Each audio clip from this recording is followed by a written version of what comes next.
जय हिंद। मैं हूँ आपकी हिंदी टीचर, आपकी नितिका मैम। आज हम पढ़ेंगे हिंदी व्याकरण का पार्ट 22 चैप्टर 22, जिसका नाम है पशु पक्षियों की बोलियाँ, sounds of animals and words. तो आप अपनी हिंदी व्याकरण की बुक ओपन कीजिए, उसमें निकालिए पेज नंबर 87 में है ना पशु पक्षी की बोलियाँ। तो आज हम ये पढ़ेंगे। आपने पहले पार्ट में भाषा में पढ़ा होगा कि पशु पक्षी तो सिर्फ मुख से ध्वनि निकालते, उनकी अपनी भाषा नहीं होती। तो जो मुख से ध्वनि निकालते हैं वही पशु पक्षियों की बोलियां कहलाती हैं। इसमें देखो दिखाया गया है ना, पशुओं की बोलियां अलग से दी गई, पक्षी की अलग से। तो यही आज हम पढ़ते हैं और देखते हैं कौन से पशु कौन से पक्षी, कैसी आवाज़, कैसी ध्वनि और कैसी बोली है उनकी। बच्चों, मनुष्य की तरह पशु पक्षियों की भी अलग अलग बोलियां होती हैं। उनकी आवाज़ सुनते ही हम तुरंत उन्हें पहचान जाते हैं। नीचे पशु पक्षियों की कुछ बोलियां लिखी हैं, उन्हें ध्यान से पढ़िए। ये पशु दिए हैं, पशुओं की बोलियां। ये तो हमको भी पता है ना कौन से पशु की कौन सी आवाज़ है, कौन सी ध्वनि है, कौन सी बोलियां हैं। वो आज हम पढ़ते हैं। तो पहले कुत्ता, डॉग होता है ना, वो कैसे करता है, भौंकता है ना। तो उसकी क्या हो गई, कुत्ता की भौंकना। फिर गधा रेंकना, फिर मेंढक टर्राना, बिल्ली म्याऊं म्याऊं करती है ना बिल्ली, तो बिल्ली की म्याऊं म्याऊं करना। गाय रम्हाना, बकरी मिमियाना, शेर दहाड़ना, घोड़ा हिनहनाना, सांप कैसे करता है, फुसकारता है ना, फन मारता है तो फुफकारना। हाथी चिंघाड़ना, ऊंट बलबलाना। तो ये पशुओं की बोलियां थी। अभी हम पक्षियों की बोलियां देखते। पक्षियों की बोलियां भी होती है ना, पक्षी भी आवाज़ निकालते हैं अपनी ध्वनि। तो कैसे, कबूतर कैसे करता है, गुटरगू। कौवा कैसे करता है, काव काव। चिड़िया कैसे करती है, चहचहाती है ना, ची ची ची ची ऐसे करती है। और मोर कैसे करता है, मेव मेव। और कोयल कैसे करती है, कोयल कूकती है ना, कितनी अच्छी आवाज़ होती है कोयल की, तो कोयल की कूकना। फिर मुर्गा कुकड़ू कू करता है ना सुबह सुबह। फिर मक्खी भिनभिनाती है ना। भावरा गुंजारना, तोता टें टें करना, उल्लू घुंघुआना, हंस कूंजना। ये बोलियां हो गई। एक बार हम फिर से पढ़ें पक्षियों की बोलियां। कबूतर गुट्टरगू, कौवा काव काव, चिड़िया चहचहाना, मोर मेव मेव, कोयल कूकना, मुर्गा कुकड़ू कू, मक्खी भिनभिनाना, भंवरा गुंजारना। भंवरा होता है ना, भन भिन भिन भिन ऐसे गुंजारता रहता है। तोता टें टें, उल्लू घुघुआना, हंस कूजना।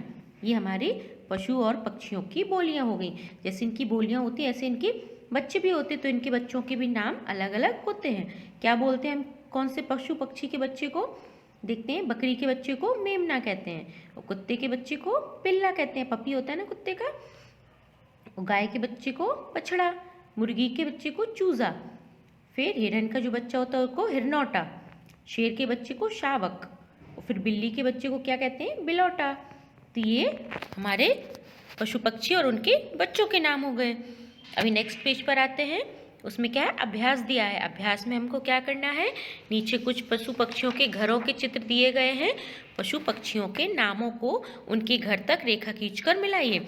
जैसे हम लोग रहते हैं ना अपने अपने घरों में, कोई बिल्डिंग में रहता है, कोई फ्लैट में रहता है, कोई टेनामेंट है, किसी का बंगलो होता है, कोई घर में रहता है। तो ऐसे सबके अलग अलग घर होते हैं ना, जैसे जो रहता है ऐसे ही पशु पक्षियों की भी घरों के नाम होते हैं, उनके भी घर अलग अलग तरह के होते हैं। तो इसमें हम मैचिंग करते हैं ना। तो चिड़िया कहाँ रहती है, घोंसले में रहती है ना, तो उसको यहाँ घोंसले से मैच करेंगे। गाय, यहाँ गाय का कौन सा है, गाय का ये सेकेंड नंबर वाला ये अस्तबल होता है ना, गाय का होता है ना, जहाँ ये पानी का बना है, ऊपर से शेड की हुई है, तो ये गाय का हो गया। फिर थर्ड शेर, शेर केव में रहता है ना, गुफा में, तो नीचे सबसे नीचे 4th नंबर फर्स्ट रो में गुफा से मैच करेंगे।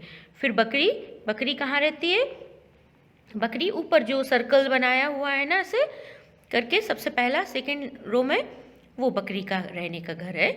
फिर तीसरा है चूहा, चूहा तो बिल में रहता है, ये तो सबको पता है। तो चूहा का बिल कौन सा है, फर्स्ट रो में 4th नंबर है ना वो। फिर मधुमक्खी, मधुमक्खी का तो छत्ता होता है, तो फर्स्ट नंबर है, तो सबको पता है। फिर घोड़ा, घोड़ा अस्तबल में रहता है ना, तो अस्तबल कहाँ, ये पत्थर वत्थर पड़े हैं ना सेकेंड रो में, सेकेंड नंबर वहाँ पे घोड़ा रहता है। फिर थर्ड इज मुर्गी, मुर्गी कहाँ रहती है, मुर्गी कहाँ रहती है? ये देखो जी, नेट जाल बना रखा है ना, ऊपर से शेड घर जैसा हट जैसा शेप है इसमें, फर्स्ट रो का 3rd नंबर। और फिर घोड़ा के मुर्गी के बाद सांप कहाँ रहता है? सांप बिल में। ये जो पत्थर पड़े हैं ना, ये सांप का बिल होता है, तो इसको सांप से मैच करेंगे। और घोड़े को सांप के बिल के नीचे जस्ट 2nd रो का 3rd वाला जो अस्तबल बना है ना, पानी के लिए खाने के लिए अलग बना है, हट झोपड़ी जैसा बना है, सॉरी घर जैसा बना है, वो घोड़े का रहने का स्थान है। तो इनको हमें मैचिंग करना है। मैं इसको आंसर की मैं दे दूंगी, आप उससे देख के मैचिंग कर लेना। फिर नीचे कुछ पशु पक्षियों की बोलियां दी गई हैं, उनके चित्रों से मिलान कीजिए। अभी हमने पशु पक्षी और उनकी बोलियां पढ़ी थी ना, अब हमको इनके बोलियों से मिलान करना है। तो सबसे पहले क्या है? भिनभिनाना। कौन भिनभिनाता है? मक्खी, तो उसको मक्खी से मैच करेंगे। चिंघाड़ना किसका है? हाथी का, तो हाथी से मैच करेंगे। हिनहिनाना, कौन हिनहिनाता है? घोड़ा, तो उसको घोड़े से। फिर टर्राना, मेढक टर करता है ना, तो उसकी बोली किसकी है? मेढक की, तो उसको टर्राने से मैच करेंगे। रंभाना गाय, और फिर दहाड़ना शेर, ये तो सबको पता है शेर दहाड़ता है, तो दहाड़ना किसके मैच करेंगे? शेर से। तो ये हमारा पार्ट यहीं कंप्लीट हुआ। इसमें कुछ भी होमवर्क नहीं करना है, कुछ नहीं, सिर्फ बुक में ही आपको मैचिंग करनी है। 2 जगह है जहाँ पर अभी आपको इसमें पशु पक्षी और उनकी बोलियां नोटबुक में लिखनी है होमवर्क में। आप इतना कर लोगे ना, फिर हम नेक्स्ट पार्ट पढ़ेंगे, नेक्स्ट चैप्टर के साथ मिलेंगे। जब तक बाय बाय।